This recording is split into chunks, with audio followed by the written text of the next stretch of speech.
All right, all right.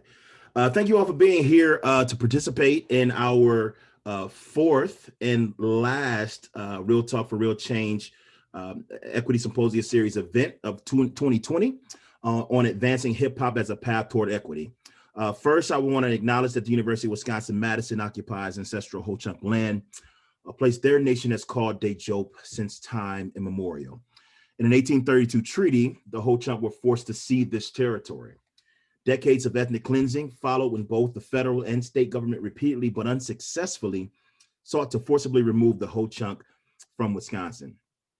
This history of colonization informs our shared future of collaboration and innovation. And today, University of Wisconsin-Madison respects the inherent sovereignty of the Ho-Chunk Nation along with the 11 other First Nations of Wisconsin. For those of you who have attended our other RTRC events, you know that I make this an acknowledgement regularly. This acknowledgement is not for the sake of ritual. I just wanted to say that. Here at the University of Wisconsin-Madison School of Education, we not only aim to demonstrate respect for Indigenous peoples and recognize their enduring relationship to the land, we also desire to continuously raise awareness about histories that are often suppressed and or forgotten. We aim to promote action and accountability as it relates to the university's commitment to the Ho-Chunk Nation around educational activities that ignite deeper learning and understanding about the Ho-Chunk and other Indigenous history and culture. So please stay tuned as we continue to provide professional development and capacity building opportunities around Indigenous education, as we did on Tuesday for those of you who have joined us for Dr. Martin Cannon's talk on the promise of truth, commission, and decolonizing educational reform. I promise you there's yet more to come. My name is LeVar Charleston. I'm a clinical professor in educational leadership and policy analysis and the Associate Dean for Equity, Diversity, and Inclusion. And I direct our Office of Equity, Diversity, and Inclusion, or OEDI, here in the School of Education at UW-Madison. OEDI and my colleagues in the School of Education's Office of Professional Learning and Community Education, we call that PLACE, have been collaborating all semester to create a space to have real talk for real change. Our Equity Symposium series that identifies areas of overlap between public problems and campus and community strengths. Collectively, PLACE and OEDI through our RTRC series leverages the expertise of faculty, staff, and community stakeholders to focus on critical issues of racial justice in education and beyond by centering the voices of UW-Madison scholars and community members of color. This collaboration continues to be one of the highlights of my work here in the School of Education, which has brought together over 1,000 campus and community constituents this fall alone to engage in critical discourse that encourages action, accountability, and commitment toward diversity, equity, inclusion, and belonging among campus, local, regional, and national communities. Today, we're excited to bring together a diverse group of experts who employ hip hop in their artistic, cultural, educational, occupational, and or pedagogical practices that expands and increases the learning outcomes of diverse constituents.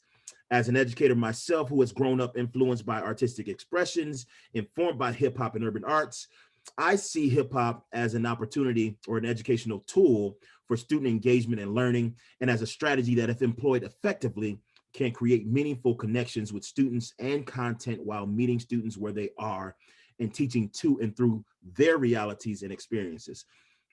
As we think about it, whether we like it or not, the entire world has been culturally influenced by hip hop. So I'm not going to belabor the point or the issue because we are in for a treat with some artistic expressions from some experts on hip hop art today. So I'm very excited to get the ball rolling. Before we get started, I'd like to introduce the coordinating committee, my colleagues who have we've been working collaboratively on these efforts. First, Dr. Rich Halverson, who is the Associate Dean for Innovation and Outreach and Partnerships and a Professor of Educational Leadership and Policy Analysis in the UW School of Education. His research aims to bring the research methods and practices of the learning sciences to the world of educational leadership and interactive media. Rich is the founder of the Comprehensive Assessment of Leadership for Learning project and was co-founder and co-director of the Games Learning Society Research Center. He's a former high school teacher and administrator. Next, we have Dr. Lisa Barker, Dr. Barker is the education director for PLACE, and she translates UW-Madison's educational research into professional and community learning opportunities. She received her PhD in curriculum and curriculum and teacher education from Stanford University, was a teacher educator at Stanford, SUNY New Paltz, and Towson University, and began her career as an English reading and drama teacher at James Lick High School in San Jose, California. And finally, last but not least, Dr. Uriel Lashley, who will introduce our panelists for today and will also serve as the facilitator for today's symposium. Dr. Lashley is the Director of Arts in the Office of Professional Learning and Community Education, or PLACE, at UW-Madison School of Education. Dr. Lashley is a developmental psychologist interested in self-efficacy and social emotional learning in arts, academic and integrated environments, as well as the founder and director of Drum Power, which teaches social emotional learning through music. The next voice you'll hear is Dr. Uriel Lashley. Thank you very much, Dr. Charleston. So we have some amazing folks as panelists here today. First, Rob Franklin, also known as Rob Dees, is a musician, educator, and activist. He currently serves as the media products librarian for the Madison Public Library. And as a Kennedy Center certified teaching artist, his programming focuses on combining hip hop and technology to create socially impactful projects. In 2016, he was named the community recipient of the National Medal of Honor for library and museum services on behalf of the Madison Public Library. And in 2017, he was inducted into the American Folklife Center at the Library of Congress and the National Museum for African American History and Culture as a member of the StoryCorps program. Michael Ford is associate member of the American Institute of Architects and is known as the hip hop architect as he explores architecture and urban planning through the lens of hip hop culture. Ford is the founder of the Hip Hop Architecture Camp, an international award-winning youth camp which positions hip hop culture as a catalyst to help underrepresented youth understand, critique, and generate architecture. Ford's work has been featured in a variety of media, including the Oprah Winfrey Network, The Today Show, Rolling Stone Magazine, ESPN's The Undefeated, Vibe Magazine, and most recently a Hulu documentary entitled Design for All. Michael Ford is also a highly regarded speaker with keynotes at the American Institute of Architects, Interior Design Show, South by Southwest, and a TEDx entitled Hip Hop Architecture as Modernism's Post-Occupancy Evaluation. Next, Michelle Bird McPhee is the tireless creator and director of Ladies of Hip Hop, an international dance event, conference, and cipher even that has been, and she's been working for many years to recontextualize spaces and conversation on hip hop culture along gender, sex, cultural, social, historical, and racial lines for decades, along with situating the arts and dance techniques in spaces that honor and acknowledge their roots and the many creative pioneers who have shaped them.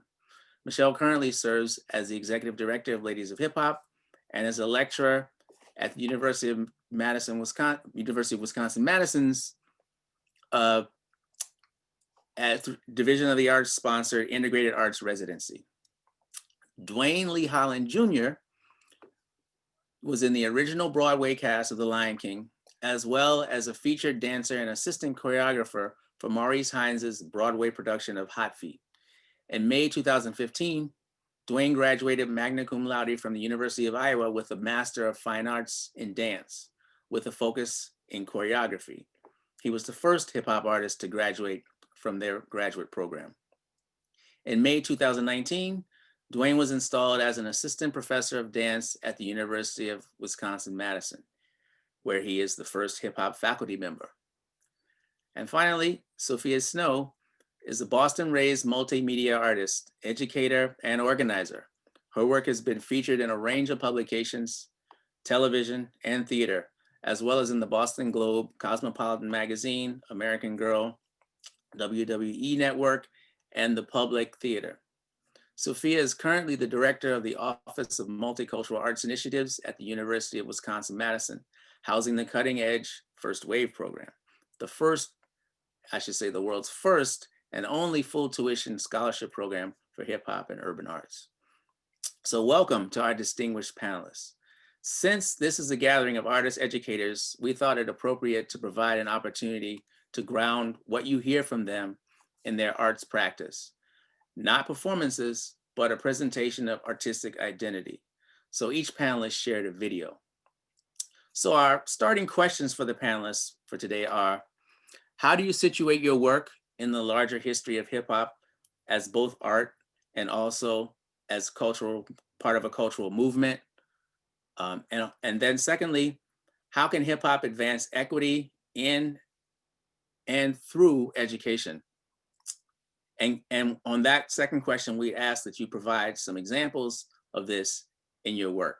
So turning to the videos now that we'll see to sort of ground our educators and artists and conversationalists for today, we're gonna start with Rob Dees. So now let's enjoy his artistry in his video entitled, Talk About It.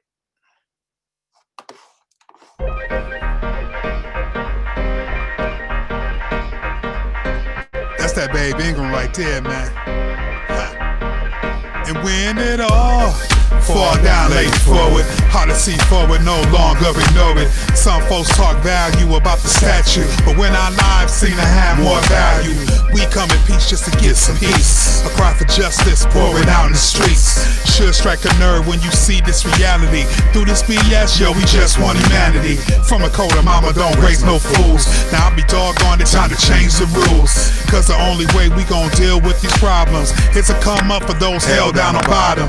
Touchy is a subject that need to be touched, but when we speak up, it said we doing too much. And if you say that you don't get what this about, we ask to throw a hand up, not a handout. So let's talk about it.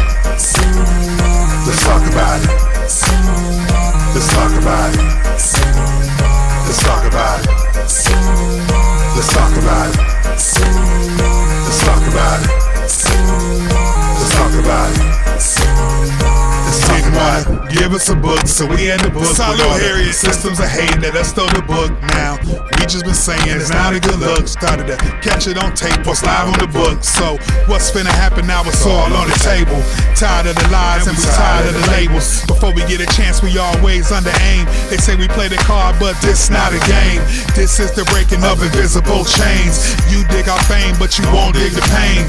Through all the mess, yo, it's time to invest. Access alone will alleviate stress. Major concern is these babies can't learn. When given a turn, then we all can earn. At the tipping point, it's time for the turn. This ain't revenge, just justice we yearn. So let's talk about it. Let's talk about it. Let's talk about it. Let's talk about it. Let's talk about it. Let's talk about it. Let's talk about it. Let's talk about it. Midwest living make it hard to live. How you remain positive through the negative. The great migration, subliminal frustration. It's like we moved up north to a new plantation. Some do their best just to kill our dreams. Like no white tees, caps and sagging jeans. Why don't you go and just say what you mean? No place for us, so we can't have a scene. We need black spots like we need black props. More wealth in the hood, more black shops. More health in the hood, more black docs. More black Wall Street with more black stocks. More thriving, build it up with all black blocks. It's about time like it's all black clocks. It's about time that we even it out. Seem like we got some things to be talking about. So let's talk about it. Let's talk about it. Let's talk about it. Let's talk about it. Let's talk about it. Let's talk about it. Let's talk about it. Let's talk about it.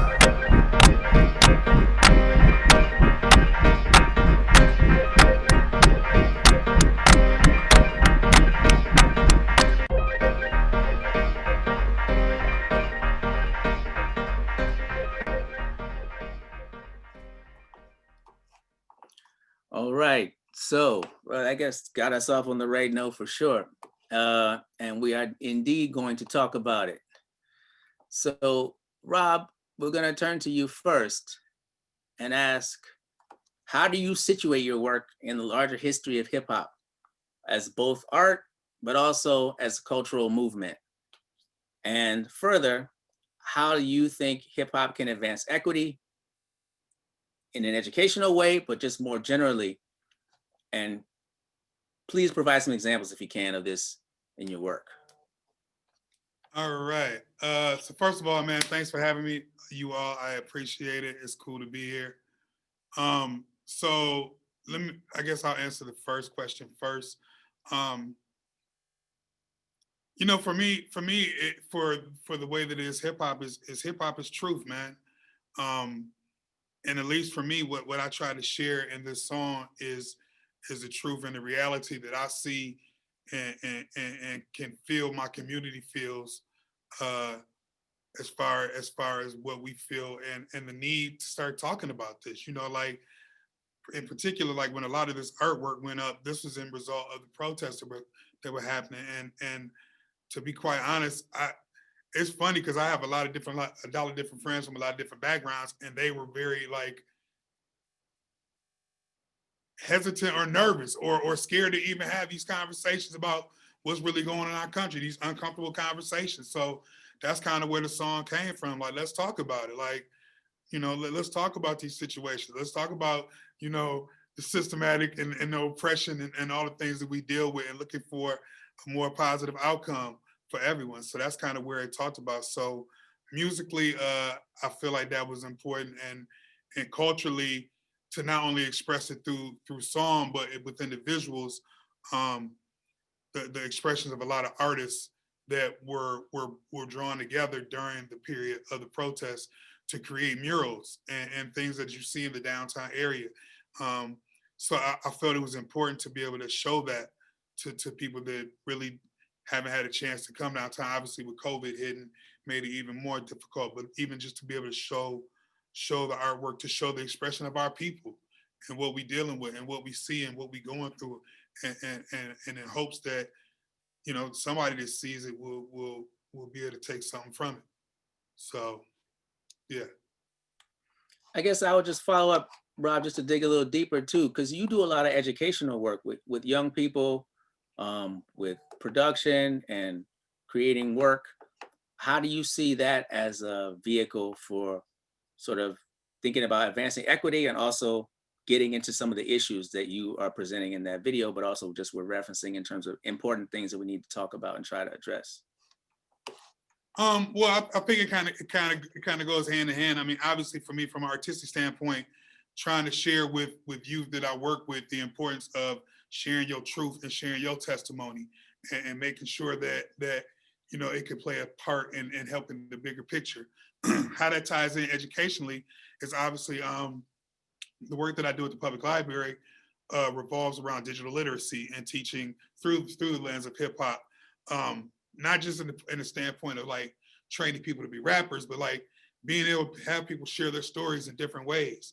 Some people do it through videography, you know, some people do it through blogging, you know, a lot of different ways. So for me, the educational tie-in was, we do a lot of project-based learning with situations like this. Obviously, this is my personal song, but like even in working with youth, getting youth to really understand their truth and their reality, and really how to make a socially impactful statement that can maybe change the world, you know? So that's kind of what we do with the program that I founded here at the library called Media Academy. It would have been in its 5th year, obviously with COVID hitting, we weren't able to do it. We also do a lot of work in schools, a lot of work within the juvenile detention center, the system, and just really kind of giving kids a outlet that is their own to help create something bigger than themselves.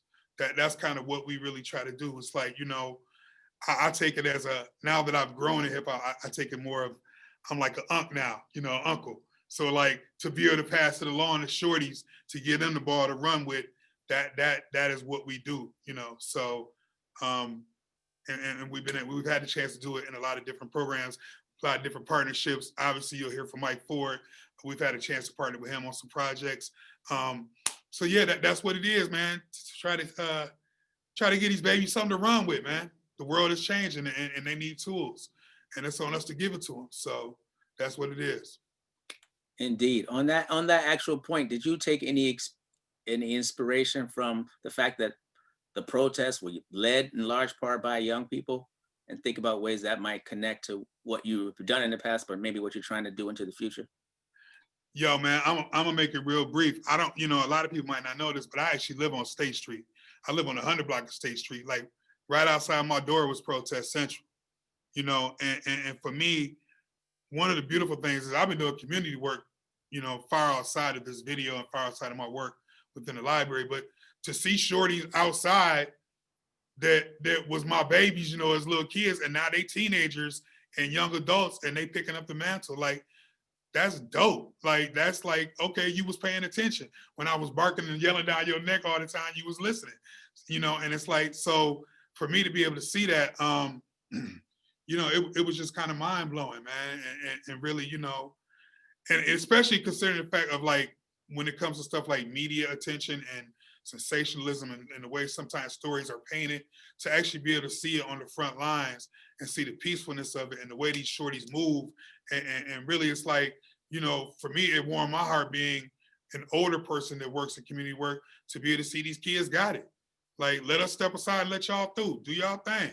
So that was very encouraging. Great. Thank you so much. Those are powerful thoughts for the rich work we're all trying to do, but also an acknowledgement of the times that we're in. So next, I think we're going to move to Michael Ford and the work with the Hip Hop Architecture Camp and sort of his broader thoughts and vision. So, and starting that off, let's take a look at a video from Michael Ford's Hip Hop Architecture Camp, most recently in Washington, DC.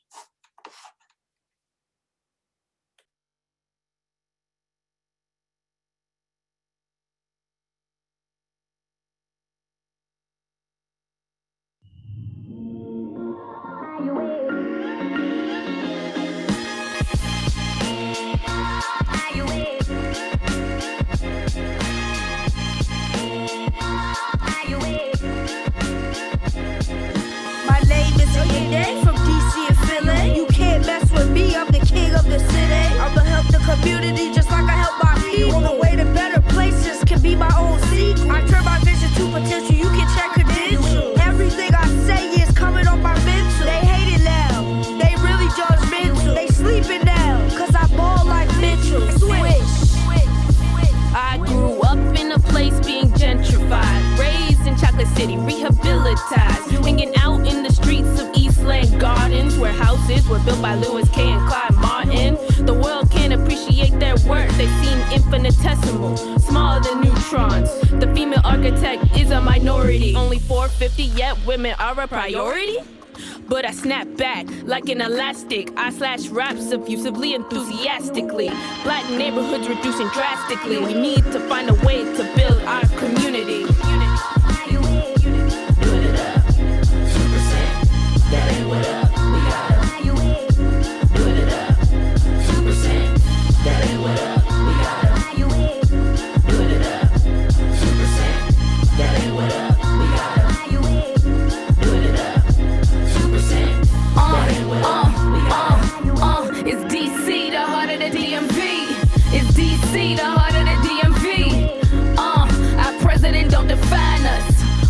Community, cause it's timeless. Get 'em, little nine. Diversity is not a point to build something difficult. We gotta build something that's pretty much original. Our representation needs clarification. Rehabilitation is just a creation. Now we gotta find a way to make our vision true. We gotta show ourselves that we can make it through. Brothers, sisters, melanin creates too. We can't stand tall if our foundation is true. Find a way, no time for guns and play. Being productive all the while, never being someone's prey. Staying focused, black magic, no hocus pocus. Helping my community, this'll be a great opportunity. Creating my legacy here in Banneker City. A place made for you and me, made with math. You know geometry, speaking of math. So I'm straying away from the path. Building up one another, wouldn't that be lit? Wouldn't that be lit? Wouldn't that be lit? Wouldn't that be lit? Build it up, 2%. That ain't what up, we gotta build it up, 2%. That ain't what up, we gotta build it up, 2%.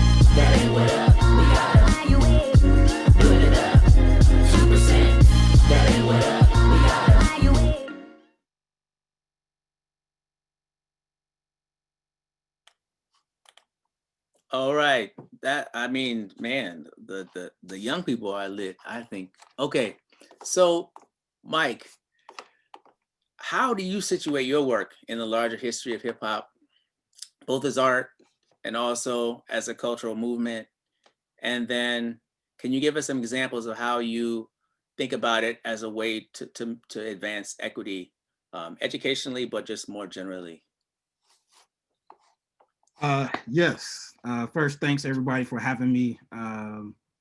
Excited to be here and share some of the stuff that I've been doing and learn about you all some more. Yo, that video had me hype. I went back to like, I'm bobbing. I'm thinking about the kids trying to write these verses. So that was good. That made me feel good again. But at the hip hop architecture camp, we look at hip hop culture as this post-occupancy evaluation of modernism, meaning that our music, or our culture, but especially the music, narrates, analyzes, and critiques the physical environments where those artists are placed. So what we do at the camp, instead of listening to the music, we challenge our participants to respond to the music. Far too often, people hear these stories of despair or challenging environments, and we're reduced to dancing to those songs, dancing to those lyrics, because the stories are told in such a poetic way that we forget that they are describing challenges that are within their environment. So our young people are responding to that music architecturally. And what we do as well is, as far as making our own artistic movement or our own approach to architecture, we extract the rhythms, the patterns, layers, structures of those sonic experiences and convert those textures, rhythms, patterns, structures into like physical structures, physical layers, right? So we're taking sonic experiences and turning them into architectural experiences. And we're oftentimes joined by the artists themselves as we are going through their lyrics and trying to respond to them architecturally. So we've been joined by a number of like nationally known artists, community activists, etc. So as far as how we're using this to advance equity, that video you just played, the chorus you heard the kids saying 2%, that ain't enough. 2% of all architects in the United States are Black.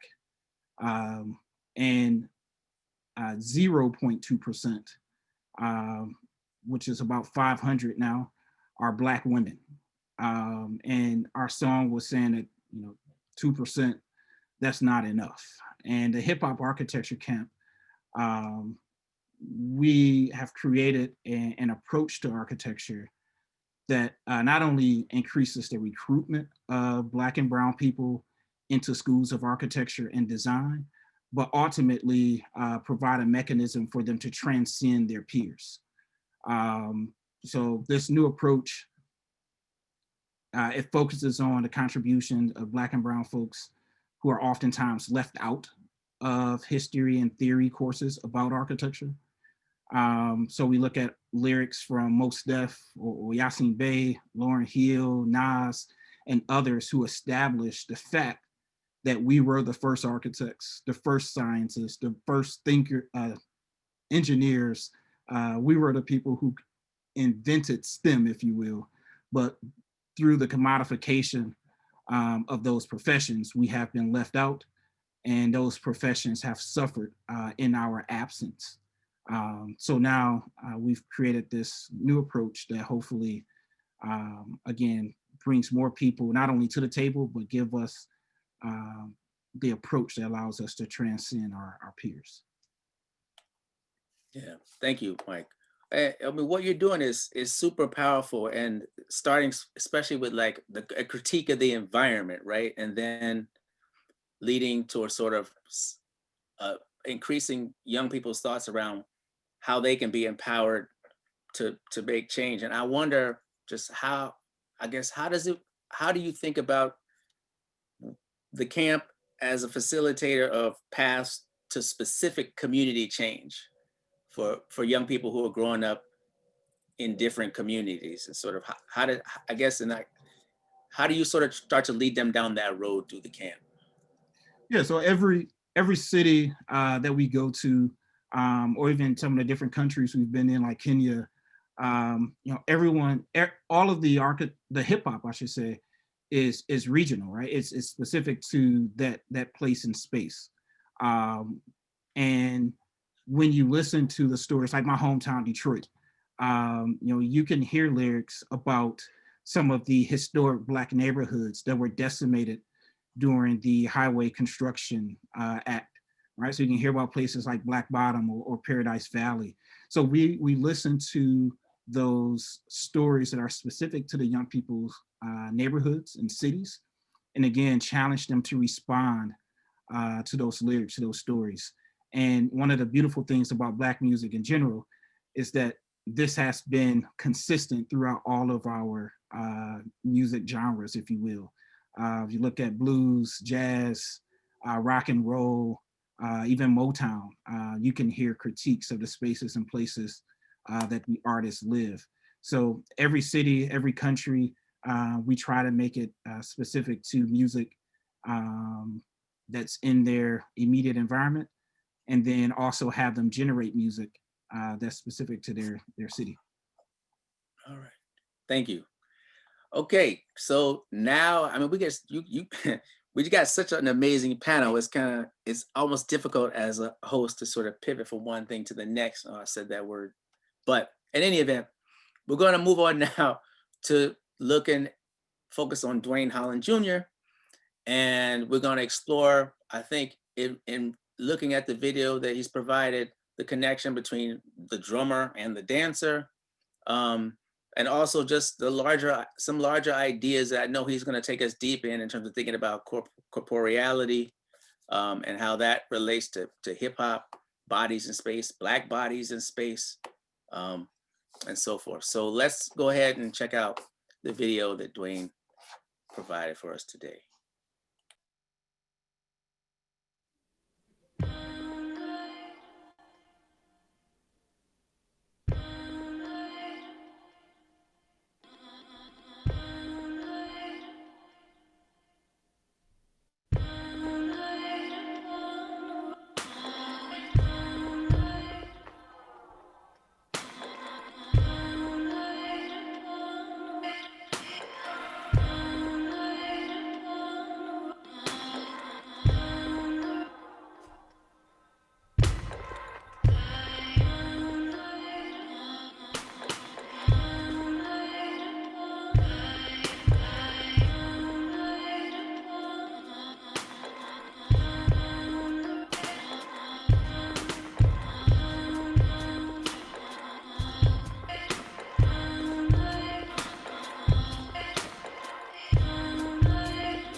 All right, all right. So, Better shut up. Mr. Dwayne Lee Holland Jr. Hey, everybody. Thank you so much, y'all. First and foremost, it's truly an honor to be in the room with these other warriors that have been doing this work. So I just wanted to say that first and foremost, thank you. All right. I was just going to ask, so I don't know if you recall the questions, but I'll go with them again. How do you situate your work in the larger history of hip hop as both art and cultural movement? You and I have had numerous conversations about this, but also how can hip hop advance equity in and through education, and just more generally? And please provide any examples that spring to mind. Well, what I strive to do in my work, whether it's practically or theoretically, is reveal the spirituality, innovation, sophistication, and intellect of the Black American experience. And it's really been a blessing to work with Michelle this semester because, in reference to the academy or in reference to learning, I think we need to kind of consider centralizing the Black American voice and acknowledging the embodied intellectual property that isn't necessarily considered, and the fact that the drum, there are these African-American scholastic terms that reflect this: call and response, rites of passage, aspects of the cipher, which really reflects, the rites of passage, which once again also brings the spotlight to the community.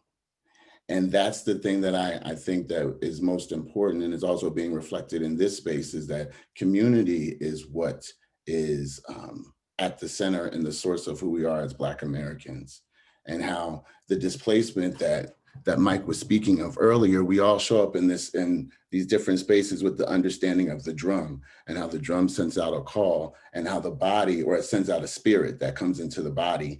And that is the type of lens that we need to move through.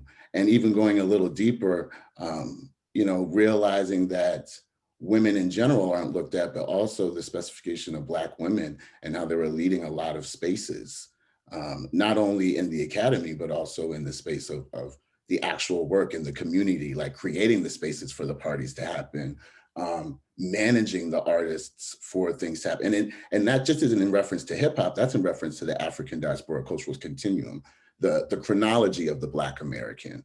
So that's the type of, and making correlations to existing intellectual property, like African-American history, African-American literature, anthropology in reference to African vernaculars. So these are the types of things that I try to bring to the work scholastically, but I feel that the aspects of context, content, and citation are important. The context is the history, the content is the actual movement, whether it's embodied or conscious, and then the citation is like honoring that lineage. So that's what I shoot for, at least. All right. Well, we have 3 minutes more to hear from you specific to these questions, but I'm wondering if you can, one, define the cipher for people who don't know what that means, who may be on this call. And then secondly, the issue of citation, and maybe the reality of hip hop moving from street to studio. We'll just talk a little bit about sort of why that makes the citation piece of this important and what that means to you. Well, they definitely coincide or correlate with each other, in that in reference to the cipher, that's really a reflection of the ring shout, once again, reflecting rites of passage, like creating a safe space for a certain type of, once again, intellect or spirit to be exchanged in the space. So the cipher is really for a space of exchange at a certain level. And then, especially coming into the academy, we want to be able to help people understand you can't package this. You know what I mean? So the way that you're learning these little snippets of an experience, you have to take accountability of taking away these fundamentals and then coming back to this space and having the space inform how you reach these other spaces of enlightenment, right? So I hope I answered both in that answer. And I know we'll get into some other things, but in reference to the cipher and community, and we've all had this discussion. The beautiful thing is that prior even to the pandemic, that hip hop culture and different practices are being absorbed into the academy. But the sad thing is that it's being absorbed in the academy through a Eurocentric lens. And it has to be absorbed through the academy of the existing people, elders that are here, and then the new intellectual property that will be able to support, you know, the existing scholarship that's here. So once again, community, lineage, building, developing on the existing work. All right. All right. We're definitely getting some powerful emerging themes here. So now we're going to introduce through our Sophia Snow. Oh, it looks as if I went out of order here. Actually, no, we're not going to introduce Sophia Snow. We're going to go to Michelle Bird McPhee. And we're going to show a quick short of some of her ladies of hip hop. So could our video friend please roll the video so we can see?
All right.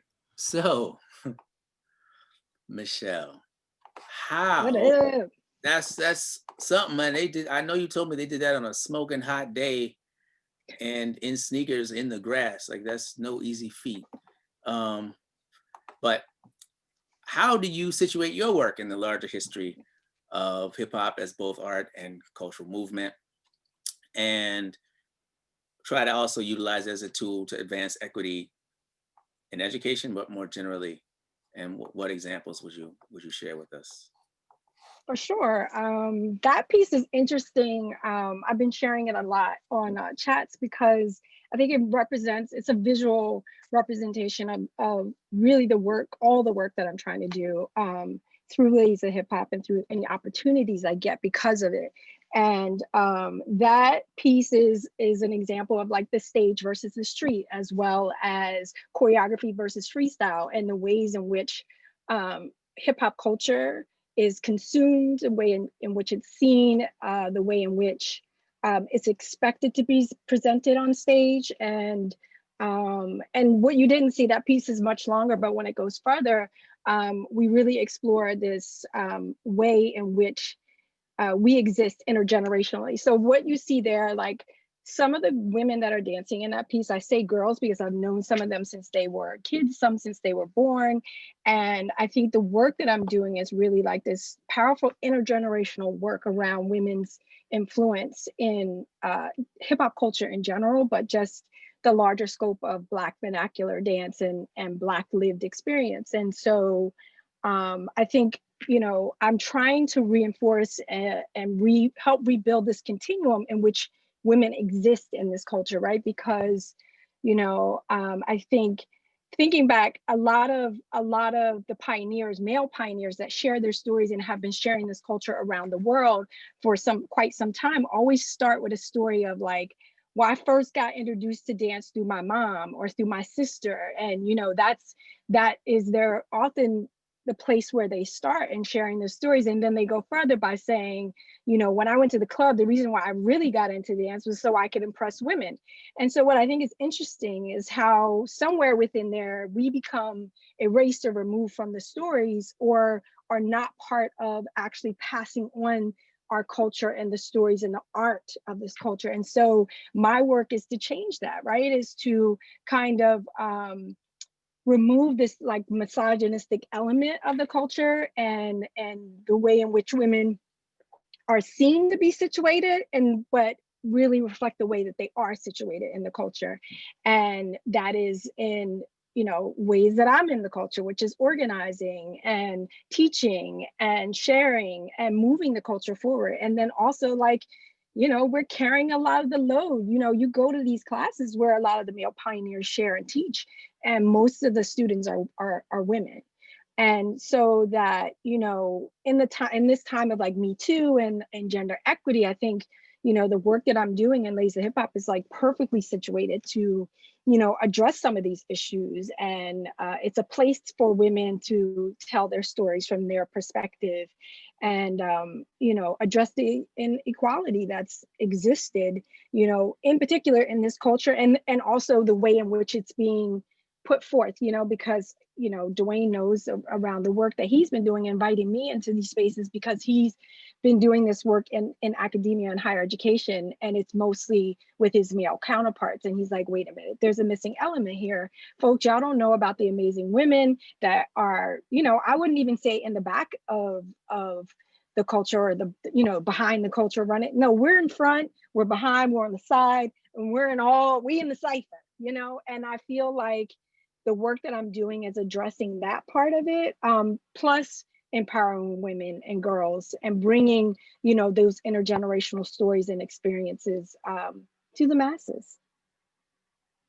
Thank you. I think I want to ask you to say a little bit more about what that looks like, because I know we have a lot of hip hop educators and education focused folks attending right now. And I'm just wondering if you could talk a little bit about, like, how do you explore issues of identity and power for young women artists, but also just for younger people that are sort of have been, you know, engaged with hip hop and dance in any which way they have, and haven't not necessarily sort of really figured out how to find their own voice, but also how to claim that space. Like, are there classes that specifically do that, or are there ways and techniques that you've been using for years that sort of you use to sort of start folks down that path? Yeah, I mean, I think besides, the annual festival, which, we have a battle, which is, that space is to typically when you go to a battle, these large scale international dance battles, and even, New York based, they're predominantly men that battle. There might be a small group, probably you can count on two hands how many women are competing. And so in that way, we've created, this all-female battle with all-female judges that are some of the best female dancers around the world. And I've had women come up to me and young girls come up to me and say, I would never do this in any other space. And I've also watched women start in our space and then step on those international stages. So to watch the growth of women who have come to be part of that annual festival through, the battle, the panel discussions, right? So we come together and discuss those things that are unique to women being part of this culture. Everything from the tough conversations of like, how do we protect ourselves within this culture as women and stand up for ourselves? So, through actual dialogue, through actual conversation, sharing of stories of like, well, this is what I've experienced and this is what I've done and this is what we need to do, right? And so how to show up for ourselves. And then, let's come together and train. A lot of girls and women don't get the opportunity very early in their careers to train with, just a room full of women. It often, like I said, at the front of most of these classrooms are men. So now we're in the space and they're getting to see women leading, and it's already just I know and been told from just that one experience coming through for that annual festival, they understand the power in which they bring to that space, right? But besides that, we are doing, Lazy Hip Hop is doing additional work. So we have a project called the Black Dancing Body, which is a project that's an intergenerational project about Black women in hip hop. And it started out just to visually document us in ways that we're not seen, which is like, in a super really elegant, we're all like, get all super dressed up in Black. Let's, we don't want to do, when you say I'm a hip hop dancer, everybody's like, yeah, the pose in front of the graffiti wall. And so, that's just really one dimensional. And it's also very old, a very old and historical way to view hip hop culture, but also women within the culture and people within the culture. And so, in particular, this is about not having, not being, the standard of beauty even within a culture that was created by Black and brown people, right? And us being even erased from those spaces. And so the Black Dancing Body is addressing that. We started out as a just doing video shoots and individual, photo shoots and individual captures of the women, but now we're doing documenting each one of their stories. We're going to continue the project that we'll have another session of another group of women. We've actually had a bunch call in and want to be part of it, but also it's now moving to the stage. I can't really share exactly how that's happening, but in a huge way, the project has been picked up and embraced, and I'm ready, for the next iteration of that. And so that's another way. And then we do also, myself and three other artists, Latasha Barnes and Efrat Ashiri from Efrat Ashiri Dance, created something called the Artist Toolkit. We have our first cohort of 5 women that we are taking in, teaching how to write bios, resumes, and having them apply for residencies, teaching them how to write grants and apply for funding. And really put hip hop dance from a female perspective in front of eyes that don't normally see it. A lot of, when you say residencies, a lot of people within hip hop culture don't even know what that means. And that's just because it hasn't been a space that's embraced us, and it's for sure not through women's eyes, right? And so we're doing a lot of work around that. We handpicked 5 women to go into first, and then we're going to open it up and invite, because we want to just flood these spaces with women doing, doing this work from hip hop culture. So, we're doing a lot of work around trying to change that narrative and trying to make this work present in spaces that it's not.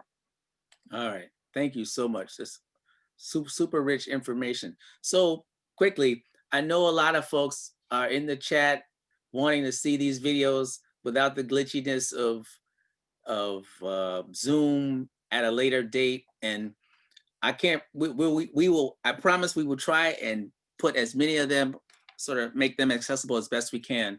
Some of them for some of the panelists are not public, so we'll have to just circle back to them and make sure, but I promise you you can look forward to going to the place website, and we'll post that at the end, and you'll be able to gain access. Some of them are already public because they're available on YouTube. So we'll share that information as soon as we can pull it together.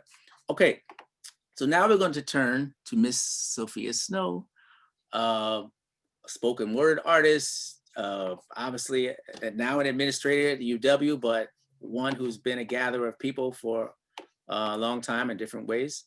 And we're going to look at some art that she created in the form of a video entitled Hazard Lights. So if we could just roll that.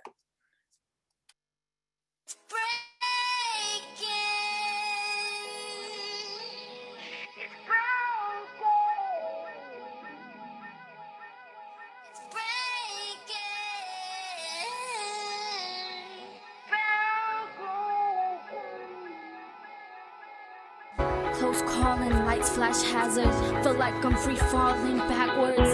Too heavy, too deep, too many facts blur gravity. Pulling on my thoughts till I lack words. And it's absurd, cause usually the sinking feeling don't down me so brutally. It ain't like the weight on my back is new to me, but to question who to be is killing me. And truthfully, I'm trying to move forward, chase the vision of an angel. But when I run toward, look different at every angle. And I'm spooked to get scooped by the ankle, like a loose anchor, caught in my own tangle. To tango with the snake and his broken halo. And that's so tempting, a bite so shameful. I just might lay low till I learn to be able to walk the narrow. But for now, I'm just thankful to take a deep breath. Exhale every regret. Let this heavy levy break.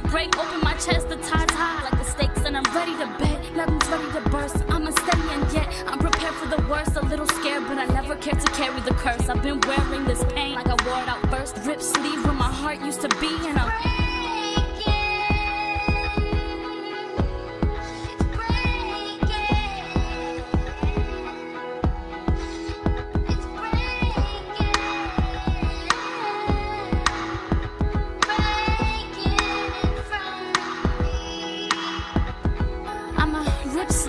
with the purple heart. I'm a soldier of a war that didn't start. I couldn't get far before I got another scar, but to write myself free, I'ma need another bar. I'ma take a deep breath, pray my pen can defend me from the unfriendly death. I am ready to leave. I promise I'm not as naive as even honestly.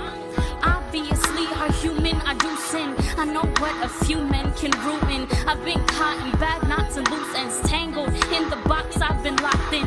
And I've lost friends enough to know this.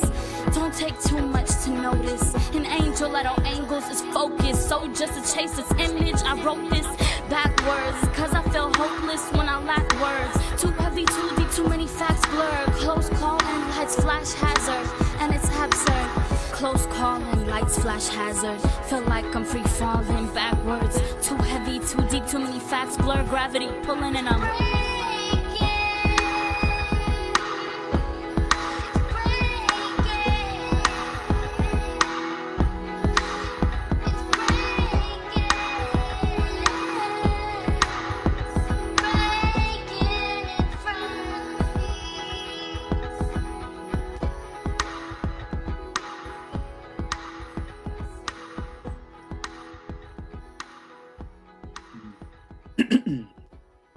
All right.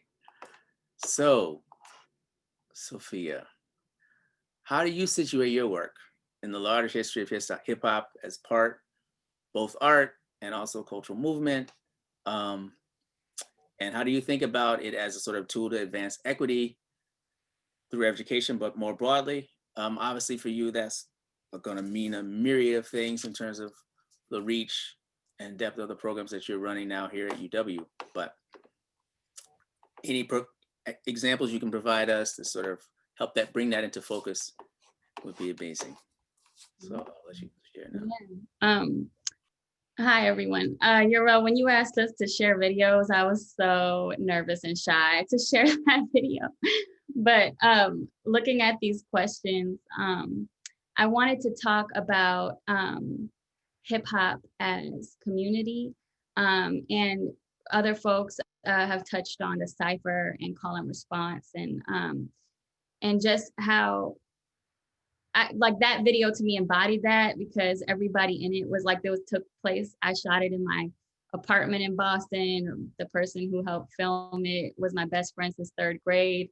One of my homegirls' daughters plays this little girl in it. There's people from church. I just like, when I think about how to make things and how do we come together and how is hip hop culture involved in that, I thought that video was like the most direct example I could give of my work. But I really appreciate this question because it got me digging for like this entry point that in terms of situating my work in larger history of hip hop as art and as cultural movement.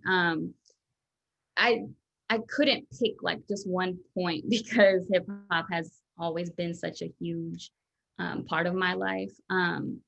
So I basically decided to just give some anecdotes as to how hip hop in my life has informed my work with hip hop and my the ways that I kind of center hip hop. It starts when, I started dancing when I was 2 years old, and the first Black male principal in Boston Ballet ended up starting a dance studio in my neighborhood. And so from a really young age, he gave all the local kids scholarships. We got free dance classes. And a lot of the dancers in my community would go to this dance school. And one of my friends from there ended up inviting me to go to practice with the Floor Lords, which are one of the founding breakdancing crews in hip hop history. So most people know about Rocksteady in New York City, but when they first started leaving the city and battling in Philly and Boston, kind of traveling, the Floor Lords were also one of the first crews. And so I would go to this elementary school to practice with the Floor Lords, and that kind of introduced me to this first notion of hip hop, which is just intergenerational storytelling. And I think when I look back at the cipher and what it means to battle, and Michelle talked about kind of the bravery of being a femme in a male dominated space and not really wanting to jump in the cipher, being able to talk with OGs and folks that really instilled the culture of the history of hip hop in us intergenerationally, I think is also a part of, the cipher. But yeah, hip hop felt like it was kind of in the bones of my city in Boston. Not only did we have like these OGs that were hosting these free sessions at an elementary school, but like a lot of the OG graffiti writers in Boston, they started a nonprofit called Artists for Humanities. And so in their org, there was tons of young people who could go there and learn how to paint, learn how to write. And so I feel like I was the next kind of generation of like the actual founding members of hip hop culture on the East Coast, passing off information to us, but also making space for us to grow up in hip hop culture and not really have to analyze it, but to live it out in these ciphers and in these circles and in these conversations. So then the Floor Lords ended up making like this nonprofit called the Hip Hop Mecca Project, where it was like in this back room of one of the oldest theaters in Boston. But they taught all 4 elements of hip hop in this room. So like in one corner, there was turntables, and like outside the door in the lobby, there was like breakdancing, popping, locking workshops. They asked me to teach like these spoken word workshops, but I was so young, I just didn't really even know what teaching was at that point. So they were more like, peer-led kind of circles. But, my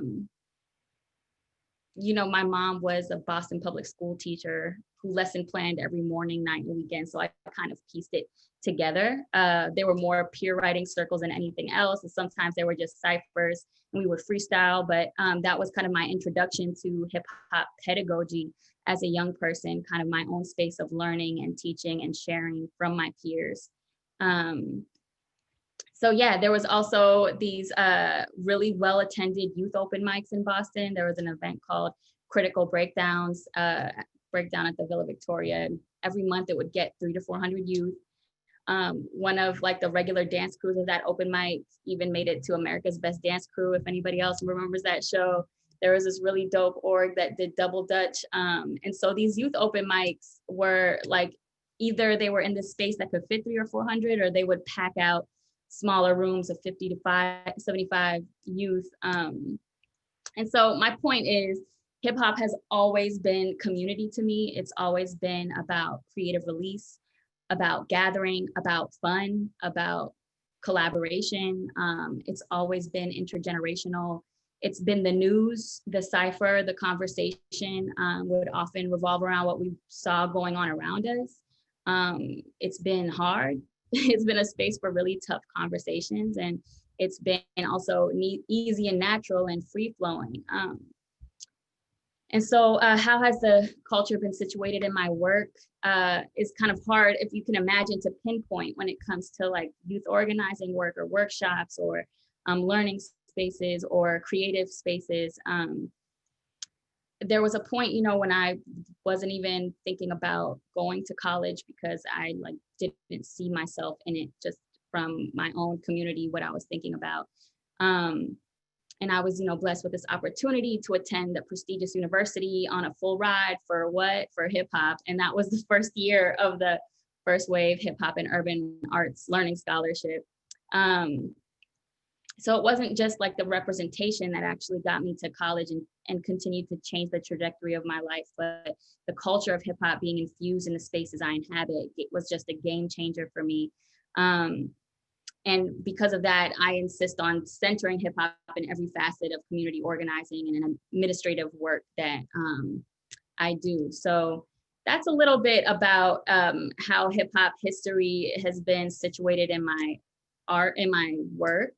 But I don't know how many folks here have heard about First Wave or the Office of Multicultural Arts Initiatives, but you know, we're recruiting right now for our 14th cohort. And that's why, Mike, I was looking at your video, like, how old are them kids right now? Maybe they need a scholarship soon. To talk about how hip hop advances equity in or through education a little bit, if I could take a second to plug our School of Ed Place partnership.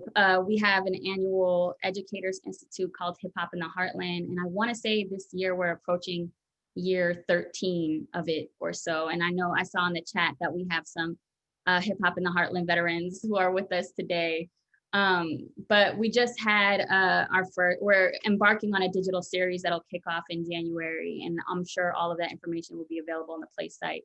But on Halloween, we kicked off our first kind of iteration of Hip Hop in the Heartland. And, you know, we talked, and when I did a little brief talk in the opening of it about the cipher and how the cipher is a space is made for students that are learning, for Paulo Freire's reading of the word and reading of the world, for Dr. Ladson Billings' culturally relevant pedagogy. So many of education's best practices are actually already foundational principles of hip hop. And so that's kind of how I think about education, is how to just incorporate the elements of the culture into these learning spaces. I'm pretty sure I'm over time. So. All right, thank you, Sophia. So we've now heard from everyone. Unfortunately, I have to announce that Michael Ford had to jump off the call. He had another meeting. He says he's super anxious though to build with all the folks who were on here on the panel to try to do something in person once we get free of COVID. So good to know. I think we should turn to the chat now and see sort of what questions folks have. I'm sorry you can't ask questions of Michael Ford, but perhaps we can forward some to him and he'll respond to them. So the first question we had here is from Derek Johnson, who says here, hip hop and spoken word have a long tradition of addressing racial and social injustices. However, many people struggle with, dismiss, or completely miss the true core message because of the negative stereotypes surrounding hip hop. What strategies would you offer to help people understand the real value in hip hop as a way to connect with and empower young people? And we've obviously heard some responses to that in some of your examples already. So maybe each person can take sort of a couple of sentences just to focus in on maybe what some of the key considerations and tools for doing that might be. So since Rob went first last time, we won't have him go first this time. Maybe I could throw this to Dwayne to start us off here. Well, I think that considering cultural diplomacy and understanding that the lineage of the Black American is only really looked at as this one-dimensional thing. I think when people are able to take in, once again, the three dimensions of the experience, you know, getting back to the context, content, and citation, you know, being able to create a space where, once again, so you have a person like Rob, you have a first wave, we have history of being the first institution to have an African American Studies department. This is the type of information that builds into how we've arrived here.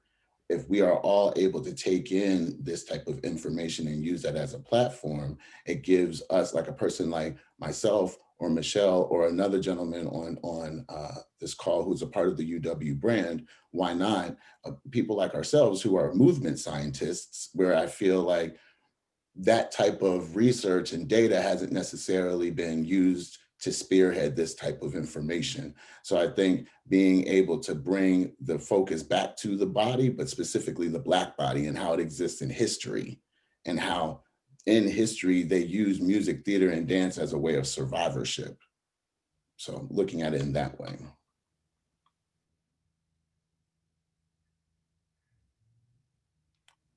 Would anyone else like to comment on this particular issue? All right, Michelle, let's hear from you, please.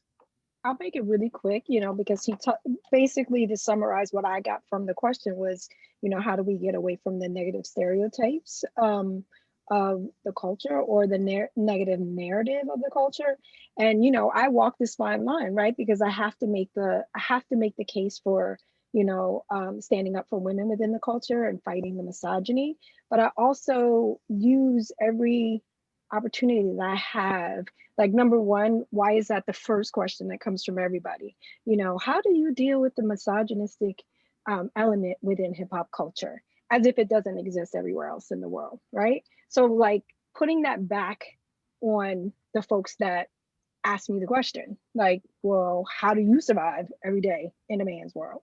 You know, this is not unique to hip hop culture. You're focusing on one element that has been packaged and sold around the globe, just like everything else that, you know, is misogynistic, you know? So you really have to start to take the opportunities that even within your truth, right? And even within the fight that I'm fighting, I know that that is not the mass of the culture. That's just such a small part. And so using every opportunity I have to, like, challenge people's minds that, like, y'all are choosing what to you know, wrap your brains around, what to intake from the culture. There, you know, there's tons of, you know, great work being done in academia, in dance, in music. You know, rap is such a small part, and even the rap music that you hear is such a small part, right? I think Bettina Love said the same 25 songs are played on the radio all day. So if that's where you consume hip hop culture, then you're not doing the work that you need to do to find out what this culture is about,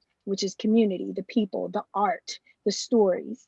And so I put that responsibility back to the community at large, and anybody who is having these conferences and all this stuff.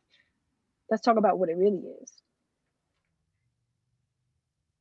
Speaking of let's talk about it, I want to throw to Rob here. What are some strategies that you specifically use to not only show the real value of hip hop, but also just use to connect and empower young people? Because, you know, young folks come to hip hop and, well, one, they have an idea of what that is for them. I imagine often you're expanding their understandings, but then doing that in a way that empowers them. What are some approaches you would take to that work specifically? Kind of to tie into what Michelle said, it made me think about KRS-One, obviously. Hip hop is something that you live, rap is something that you do. So for me, you know, hip hop is a culture and a community process. It is based in love of hip hop, love of music, love of people, love of humanity. So at least for me, one of the big things that I try to do in drawing younger people in is showing that love and breaking down the walls of you have to be this way, or you have to say this, or you have to act this way. And it's like, no, like hip hop is about that freedom and being comfortable and even in uncomfortableness, being cool and in it. So I guess for me, one of the biggest things that I always try to do is I always just try to break the ice right away. Like this ain't what you got in your head. It's about taking where we at and going somewhere else with it. And then once we do that, it kind of allows that room for the mentorship and the interaction. And at least for me, I found a lot of times when I've been able to kind of like let my guards down and show who I'm interacting with, it allows them even more so to be able to let down their guard and own and walk in their own truth. And then you get a lot of content and a lot of product that is, when it's straight from the heart and it's straight from the truth and it's straight based out of love, it's very hard to go wrong with that. So I kind of hope I answered your question, Uriel. I really tried. Anyway, yeah. So you answered the question, man. And what I hear you saying too is that good teaching is good teaching, right? Solid teaching is always adults modeling the honesty and the sharing that we are asking young people to do. And it sounds like one of the things you do is to share what you got in a truthful, transparent way so that young people can feel like it's safe for them to do that. And so you're essentially scaffolding their risk, right? All right. Can I just say one more thing? That's part of it. That's part of the beauty of it, though. It's like the whole process of being able to get out the way and let them run with it. Give them a little bit to start with, and kind of for me, hip hop was a discipline. It saved me from jumping off into a lot of other extra stuff, and it's just important to be able to give the shorties that same thing. So, okay, I'll be quiet now. Yeah.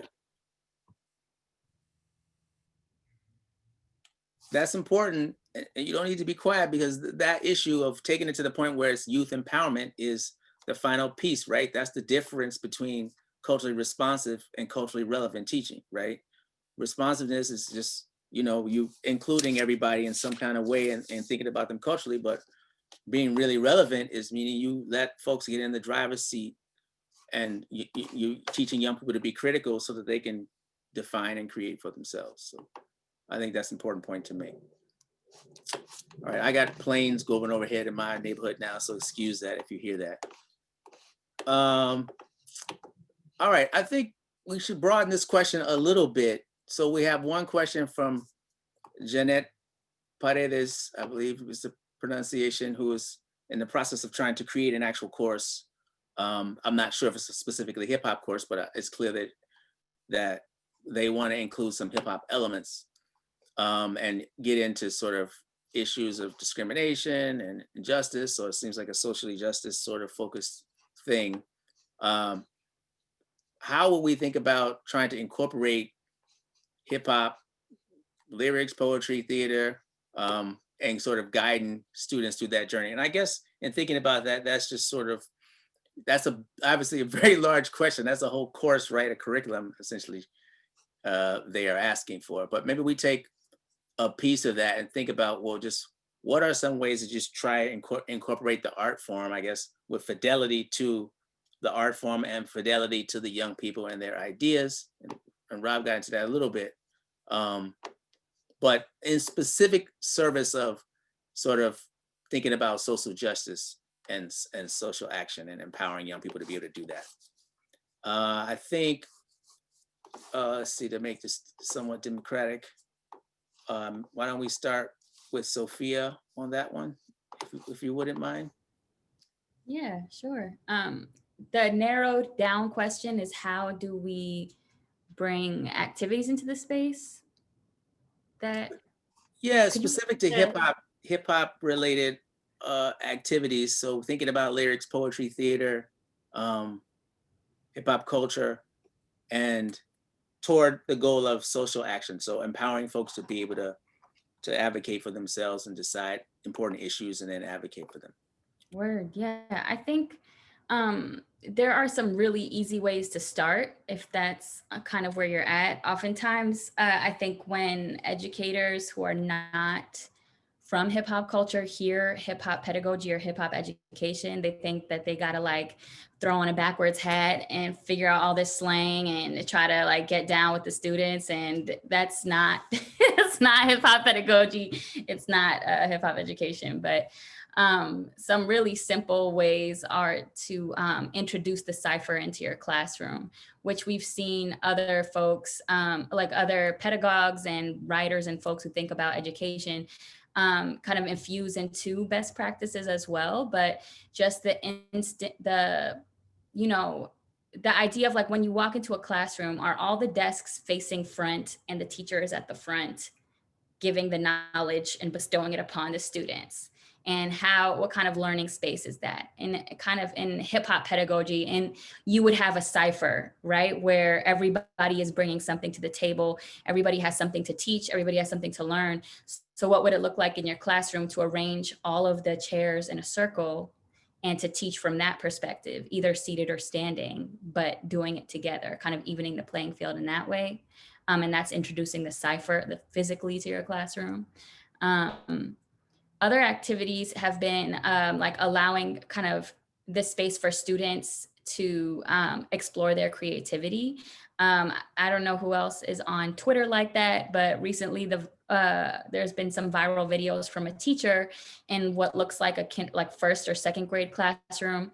And when the students get above it, 80% on a quiz, he lets them freestyle in the corner and he just kind of records them freestyling. There's no real rules or regulation to it, but the student brings their culture to the table. It's not like he had to teach them how to do it. He was like, well, let's go. And the kids are having so much fun. So finding spaces for young people to be able to bring their own originality to the table, to respond creatively to maybe a prompt or a question.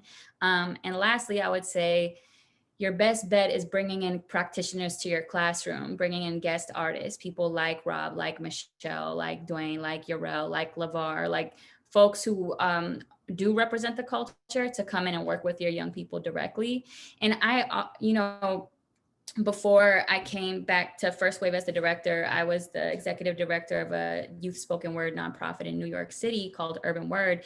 And we worked with a lot of schools, and that schools don't always have the budget to bring in a teaching artist or a guest artist, and don't necessarily know how to get that within the curriculum or various of regulations. But I would say bringing in practitioners is accepted in like every other kind of learning space, right? Like you have a career day, or you have, your students go to a museum on a field trip to see things in person, and to bring in a teaching artist to your classroom only enhances and only enriches the curriculum that you're trying to teach.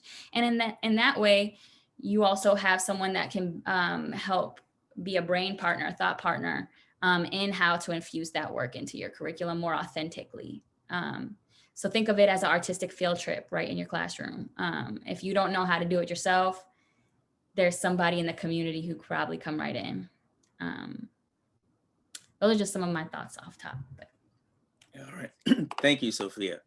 Dwayne, maybe could you speak to that, how you bring sort of support young people and just younger people in general in creating those spaces, and in particular, and encouraging them to share and then to develop within them, but also specifically how you do that for young people who are maybe LGBTQ, and sort of do that in a more inclusive way and address, the realities around hip hop in that from that vantage point as well. I think in reference to intergenerational and transgenerational like correlation. So first things we need to really address is the term hip hop in reference to culture and practice. So hip is coming from the Wolof language in Senegal, which means to be knowledgeable. Hop is synonymous to dance. So we're knowledgeable movers of a knowledgeable movement, a conscious movement. So there are spaces within history, American history, that reflect that. We have the civil rights movement, where Michelle, so nicely as she does, blessed me with the fact that Fela Kuti, the father of Afrobeat, was inspired by the Black American experience. So I feel that it's important within the Pan-Africanist discussion that these young Black American babies understand that they're at the center of a specific movement in reference to brown and Black bodies. First doing that, because that honors them in the life that they're living and the exchange that they're having. Continuing that correlation in reference to artivism, creating work that not only, provokes thought, but that thought that creates action. We're speaking of the Black arts movement. So, we're talking about how Amiri Baraka created this space for Black intellectuals like a Nikki Giovanni or a Sonia Sanchez. A lot of people don't even know that Maya Angelou was a dancer. These are things that young people need to understand so that they know that how they're existing is not in a vacuum. My thesis was around Paradise Garage, which is a mecca of pop culture. But a lot of people don't know that that club was exclusively gay. It was created by Michael Brody and Mel Sharon, who were the people that founded West Side Records, which was most of the places where most of the R&B music that was created was pressed in that place. Understand these are two white men that create a space for Black and Latin people to live freely. This is the space where Keith Haring, Jean-Michel Basquiat, Madonna, Grace Jones. Everybody wants to talk about who Lady Gaga is. Look up Grace Jones. These are things that young people need to understand so that it'll give them the freedom and the allowance to be in the space and know that they can reference, once again, this embodied intellectual property to help assist them to find their brilliance. Well said. Okay. Michelle, do you have some words on this particular focus for us? On how to integrate in classrooms or Yeah. how to bring it to students. I mean, I think honestly, I'm gonna be real talk. Sophia said everything that I ever thought and would have spoken about. I mean, I think she said it in the right way, in which she's encouraging anyone who is interested in this to, number one, seek out local artists. It doesn't have to be one of us on here that's like, this is what I charge or whatever, but there's tons of local artists that they could invite into their classroom, and that could be a learning situation for them as well. You don't have to know everything. We don't all know everything about all parts of the culture. I've had, as part of my fellowship, I had guest artists the entire time because I can't speak from a poet's perspective in terms of their relationship to the culture, or I can't speak for a b-boy. I'm a dancer, but I'm not a b-girl. I'm not a breaker, so let people come in and assist you and help you and support you and give the children a real experience. I think exactly what she said. I was here taking notes, so I'm not gonna lie. All right, thank you. Rob, do you want to address the question, but even think about it since you have a lot of experience, especially in the teaching situation and the work you do at the Bubbler, and thinking about it as, opportunities for project-based learning. Like, is that something that you see in a hip hop sort of situation and context? That's pretty much what we do. Is all project-based learning. It's kind of letting the kids identify kind of what is it that they want to talk about and how they want to express themselves, and then we create the project based around that. We've done our Media Academy program, and obviously me being a hip hop, me being an MC and an artist, I look for rappers, and we've had projects that have turned into photography and videography instead of that. So project-based learning is very important, and the reason why I think it's so important is because every kid is not going to get standard curriculum. When a teacher stands in front of the classroom, they're not going to be able to retain that. But if you put them in a situation where they can create something with and expand their knowledge base through that, then I think that's far more meaningful than a kid just regurgitating information that gets spit out to them, all week during a class. So project-based learning is very important, especially going into the future, looking at the wave of the way technology is going. Even the one-on-one class time is being diminished. You can have kids be able to do projects at home. If it's something that they relate to, they'll dig into it even more, and they'll continue to seek knowledge because it's something that they're interested in. So I am really in favor of project-based learning, alternative education. Like I said, a kid, no kid is, you can't write kids off just because they don't get it a certain way. If you give them another way to dig it, they will thrive, and they will show you that they get it. So I am very pro project-based learning. Yes. All right. Thank you, Rob. I think I want to ask, because a number of us have started something that didn't exist before we started it. And that doesn't mean that obviously we stood on people's shoulders to get the information that we had to be in a position to start it. But still, it takes considerable energy and some luck and any number of other things. So I'm wondering, one question we had was, what advice do you give folks who want to start an arts-based program with young people, like from the beginning? How do you sort of start to think about organizing that? And then as connected to that, sort of who is funding this work? So how do you think about trying to find money if that's a need and you're trying to grow? And I guess I'll start that. Maybe Rob, if you want to start that, addressing that point. Okay. Can you ask the question one more time? I'm sorry. Well, basically, just how do you start something from a new? So if you want to start a new program around hip hop, or really anything, but specifically we're thinking about hip hop based or an arts based program. What are some of the key considerations for starting something brand new? And then also, how do you think about finding money and support for that, and sort of who's funding that work, or how would you think about sort of organizing your effort to figure that piece of it out? Okay, I think one of the first things you do is identify what it is that you're trying to get across as far as what's your theme of the project. First of all, you have to identify that. Then secondly, you know, it's kind of like Sophia was saying, don't be the person that's trying to teach and you don't have a pulse on it. Find people that are able to do that and figure out how you're gonna bring them in and where you're gonna place them within the context of what you're trying to achieve. The last thing, finding that money,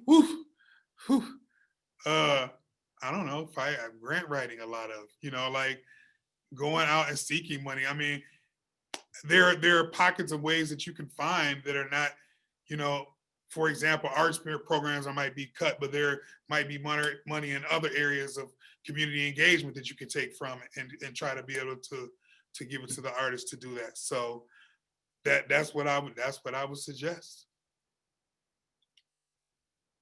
Thank you. Yeah, we're moving toward the end of our time. So I guess if each of you could try to address this in like a couple of minutes. Michelle, would you give us some feedback? I mean, you know, you started a large international event / conference, so I'm sure you'll have some sage ideas for us along this topic. Sure. You know, in hindsight, when I started, it didn't exist, right? But you know, I think one of the things that plagues the nonprofit world and even the arts world right now is, does it already exist? Don't go out here recreating things that already exist. Support something that's already there. Can you take your skills and your mission or vision and partner with somebody? That's a huge thing right now, I think. Number two is team. You know, you have team. You have to amass a team that not only is doing, you know, like-minded work, but, you know, is just as passionate for the change that you want to make, especially when it comes to youth, because it's a difficult space to be within because of all the challenges, like administratively and just, you know, I mean, before you even start trying to reach the kids, you know, just trying to create programming around that. And so that your team is everything. And then scale. You know, Laser Hip Hop didn't start out as an international festival. It started out with, you know, 15 girls in a barn space in, you know, well, a barn that had been, you know, converted to a dance space in the middle, believe it or not, in the middle of Center City in Philly, you know, and, you know, so I think all of those things are something that you take into consideration. People see nonprofits or they see organizations or they see programs and events, and there are these huge events and they want to start out, they're like, that's what I want to do. You know, year one, right out of the gate, first event, you know, they want it to be this huge international event. Then you start to try and find money, because honestly, like, no one's giving out money if you don't have a proven track record. You know, we're 16 years into this, you know, and just in terms of Laser Hip Hop, but I'm 25 years into organizing, you know, producing, all of that kind of stuff. So yeah, I mean, I think start small, get a good team, and if it already exists, don't try and reinvent the wheel. Go find something. Thank you. Thank you. Okay, so Sophia, would you give us your thoughts on that? Actually, now it's my turn to say that I was going to say exactly what Michelle said. So I can be extra brief now, but first, whenever you're trying to organize community, the first thing you got to do is research. You got to see if it already exists. I used to say go out for coffee with people, but we can't do that now. But, you know, look up what's going on in your community, maybe what different community centers or schools have like after school programming or evening programming going on in your city or town. And then connecting with those people and seeing how you can help, because maybe there's none of that's going on in your community, but maybe it's going on in an adjacent community, and you can actually piggyback off of efforts that are already taking place by inviting your community, and also maybe becoming a different leg of that project to spread it into your community. So definitely feel how, like, you know, starting things that haven't existed before, what feels hard, but I would argue that everything I've been a part of has always existed. I just maybe was taking it off into a different direction or a different lane, but I didn't invent the wheel myself. And so your best bet in starting any community effort is to first find out what exists, and everything Michelle said. That's it. All right, thank you. Dwayne, what are your thoughts? This, once again, going back to Michelle, the way that we were able to craft her residency, even in time when we had to go into this virtual space, it was the fact that we were able to come to the table with the fact that we wanted to push community, and that was going to be the center of this experience. So the fact that she was able to bring in these other women who are doing this specific work to, you know, once again, not only reflect that the community is the important thing, but once again, that the practitioners are informing the theory that we're creating in the space. So once again, utilizing the community to build the thing. All right, so we're moving into the final segment of our conversation. And what we like to do is encourage each of the panelists to share an insight that they gathered from one another, sort of. So we asked sort of, what's an insight gained from the work and experiences of the other panelists that you'll take away with you today? So I'm trying to figure out who I'll disadvantage the most today. All right, I'll go with Dwayne, since he's we're closest, so you gotta go with the person who has to love you. No, listen, I want to say, one, it's an affirmation today. You know, Rob, I've heard about you for a while. Sophia, I'm still getting, you know, the thing is that I came here and my first intention was, if you want to build this thing, we have to have equal representation of male and female energy. And then bringing Michelle here also helped me understand being in this space, because being in academia, as we all know, we can lose sight of what our main objective is. And our main objective is to be able to bring people that are the doers into the space to create that new space of citation. So, you know, what I witnessed today is that I'm in the right place, and that we all need to come together to make this thing happen. You know, we're in a time where the world is waiting for us to tell them what to do. I think that we have everybody on here in reference to this particular brand, the UW brand, and even more the uw-madison brand, in that, you know, in reference to dance, we make dance for everyone. And I think that this is an important time, while we are centering the Black experience, to say that you have people in the community that have been building this on their own. Now they don't have to do that anymore because they found their tribe. So let's go. All right. Thank you. Can we turn to Michelle next? Yes, sir.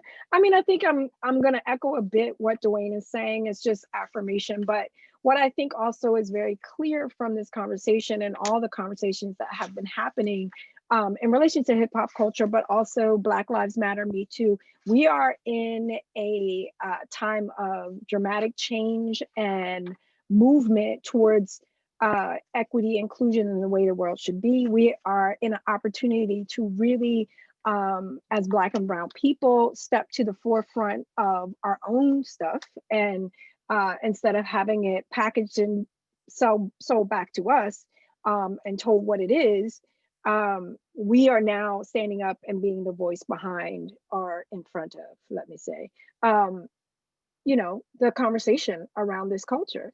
And the conversation around who we are as Black and Brown people, and that applies to women as well, right? And so that we are fighting all of these battles, I think, all at the same time. But I think people are in a position where they want to hear it, and if they don't, they're going to hear it anyway. How about that? You gotta listen, because folks got to make change. You know what I mean? None of this is new. All of this stuff has been going on, but people getting caught out there. I mean. That's just real talk, you know? And so I think to take this opportunity and continue to ride the momentum of the change that we can make, these kind of conversations and bringing these kind of people in the same space is very uplifting and motivating and encouraging to me. And I hope it is to all the people who have tuned in as well. All right, thanks, Michelle. Sophia, would you like to go next? Yeah, everything everybody said. One of the things that stood out to me was from Dwayne, the idea of context, content, and citation, honoring the lineage. And I think oftentimes we maybe learn the history of a thing and we don't know who's going to be erased or not. But regardless, when we retell it, who do we erase, either intentionally or unintentionally? And so this idea of context, content, and citation being the third C in that, I think is a great kind of a phrase to remind ourselves about, as I share this information, who am I forgetting? And taking a moment to prioritize, not leaving that statement out without the proper citation due. And in the context of hip hop culture and hip hop history, which we've seen various folks get erased from the beginning, not only the Black women who were at the center of managing artists and creating the first parties like Kool Herc's sister, but also the trans community, the gender nonconforming community who were doing ballroom and Vogue and were taking parties to the next level. And often by day practicing with the B-boys and doing their thing, but making a safe space for their own community to thrive within hip hop, which isn't talked about enough. So this idea of context, content, and citation, I really appreciated that nugget that you gave us, Dwayne. And I also, Michelle spoke a lot about forging a path. And when folks are erased, how you make a space to show up for yourselves. And even I told y'all I started B-girling when I was really young, and I heard about Ladies of Hip Hop Festival, and I heard about these all, and in the spaces that I was in, there wasn't ever a battle that was all femme judges. There was never, and you know, oftentimes you'd go to these big jams and there would be the girls 1-on-1 or 2-on-2 in the corner, but it was never the center of it. And so I think, Michelle's career is so hip hop because it is about creating a space for yourself and for your people, not just for yourself, but for the community. So that was another huge takeaway. And also Mike talking about his students. I wanted to, I know he's not here, but just to call him back in the room. The song that he played, I thought was so powerful because he took what could have been a demoralizing statistic, this 2% or 0.25%, and he had the students make a mantra of overcoming that statistic while acknowledging it, which I think is also a powerful form of hip hop in educational spaces. And Rob, lastly, someone that I've continue to hear about, work with, enter rooms, and Rob is there, is just such a dope practitioner. Like, you can hear the ways in which young people will be drawn to what is actually going on in the learning space. But to have you continuously you hear all of us talking about, like, just bring the practitioner into the classroom and let them handle it. It's like Rob's that dude. And I think that you demonstrated that in your talk today too. So those are my little notes, my little key. I did my homework on the side while everybody was talking. Yes, we love that about you. All right, Rob, what are your thoughts and takeaways from today? You know, within like the first 30 seconds after you answered that question, there was a song that popped in my head, and it was, ooh, ladies first, ladies first. So that's my thing. As far as building community, that's one thing that I would love to see more of. Obviously, you know, there is room at the table, so let's break bread. I mean, everybody here, we've been doing the work. Now it's just time to sit down and break the bread and figure out how do we make it even more powerful. So I'm here. I'm always available. You know, let's get it. All right. Well, I want to just thank everybody for so honestly sharing their deeper thoughts, and just in such an accessible way, but also in a way that's geared toward uplift both the work that you're doing, but also of the people you really are doing it for. It's a powerful thing for us to see. I'm not going to talk too much because I'll be and got into some of our space. But I want to welcome back Dr. Charleston to close us out. And some of my space, these brilliant panelists stole it. Sophia and stole everything I was going to say. You know what? I am truly appreciative of the diversity of expression, culture, teaching, and learning that took place in our conversation today, really around the power of hip hop, the power to promote change, to increase learning outcomes, to ground perspectives, and to facilitate a deeper engagement into art, culture, and ultimately the human experience, right? I got chills from the videos of those performances, right? You know how you get chills when you're in person. I literally got chills from the videos. They all definitely gave me life this evening, right? When we talk about things, you know, we're in these academic spaces, and I got my bow tie on, but when we talk about stuff like hip hop, like real life, and ways in which that it can impact and enhance the learning outcomes of, you know, our students, you know, I feel like I'm at the crib. I feel like I'm back in Detroit. So powerful that Michael Ford reminded us that, you know, we were the first architects, scientists, engineers. We were the people who invented STEM, right? How can we continue to equip our students to respond to the challenges in our environment? How can we use hip hop to even promote things like career choice and aspiration? Much of what my research does, particularly for students of color, right? If we didn't know before, we know now that hip hop can be and is currently being used to teach, you know, critical thinking skills, critical literacy, media literacy, you know, science, technology, engineering, math, critical consciousness, as well as engender a sense of belonging, particularly among some of the most vulnerable students we come into contact with.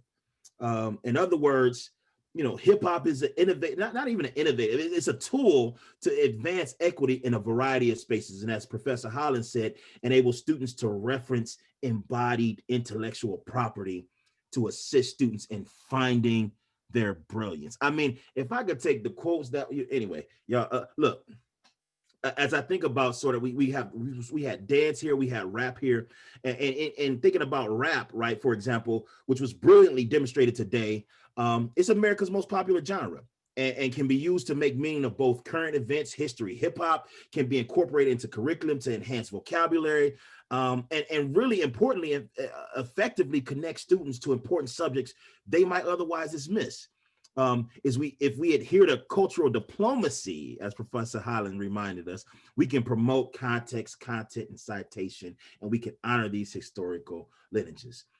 Ms. Bird reminded us that we can use hip hop to explore the ways in which we exist intergenerationally, right? We must organize, teach, share, and ultimately move the culture forward, enabling us, as she has done, to address the inequality that has existed in this culture. We've heard it echoed throughout today, we must continue to empower our women and our girls. We wouldn't be here without them. We would not be here without them, right? Higher education is where I live, is where I work, and we now offer, if you think about the span of higher education, hip hop on more than 300 hip hop courses on more than 300 college campuses. But in order to reach the level of prevalence hip hop has in the educational landscape, we had to and must continue to overcome the skepticism of critics who question its validity in educational spaces. Hip hop is indeed a mirror of the complexity of society, and as Rob Dees has reminded us, that helps youth understand their truth and reality, enabling them to change the world. I believe we gained some critical insight as to the value of this work and at least some preliminary tools to seek to infuse what hip hop offers us and our students to engage in minimally a common point of reference. We've learned that if we could tap into the richness of hip hop culture, we can teach, reach, embolden, and empower today's student. Sophia Snow has given us some real practical tools, right? We could do things as simple as infusing a cipher into the classroom. What kind of learning spaces are we creating for our students? How can we even the playing field and give our students agency in their own learning experiences, their own developmental processes? Like Rob D said, I like this way, it's like the world is changing and our students need tools. I really hope this symposium has helped each of us to better understand how hip hop can be advanced as a path toward equity. I'm grateful for this conversation that helps us understand that hip hop is truth. That's a Rob D's quote I'm stealing. And we can use hip hop to solve problems, reflect on the values of shared human experiences, and utilize hip hop to demonstrate the strength of our communities. Ms. Snow posited hip hop as community. There's power in our ability to utilize one another as resources, and we don't have to know it all or be hip hop artists. But what concepts can we adopt from hip hop pedagogy and hip hop education? Michelle emphasized to us that team is everything. Our team is everything. Such a simple yet powerful mantra. So let's continue to reflect on our own practices that can work toward advancing equity through hip hop. We look forward to continuing our RTRC Equity Symposia series next semester. This is the last one of this semester. And in an effort to really continue to support each other, to learn and to grow from one another, I really thank all the panelists. This was, man, every time we had one, I'm like, man, this was my favorite one. So thanks to all the panelists. Uriel, you killed it in facilitating. To all of you who are participating in this event, folks asked the question. I really want to give a special shout out to Wisconsin Center for Education Products, known as YSES, and the School of Education's Impact 2030 initiative for sponsoring this event. Definitely Dean Diana Hess for helping to make this all possible. Before we log off, there's going to be I believe it may be in the chat, there's going to be a survey of some sort. So please, you all take the survey as we're preparing to log off. And as I always quote Margaret Mead, never doubt that a small group of thoughtful, committed citizens can change the world. Indeed, it's the only thing that ever has. Thank you all again for coming and have a great evening. Oh, there isn't a survey. Okay, there isn't a survey. I just got a note. So yeah, so thank you all for coming and really have a great evening. All right. We're gonna go out with a banger.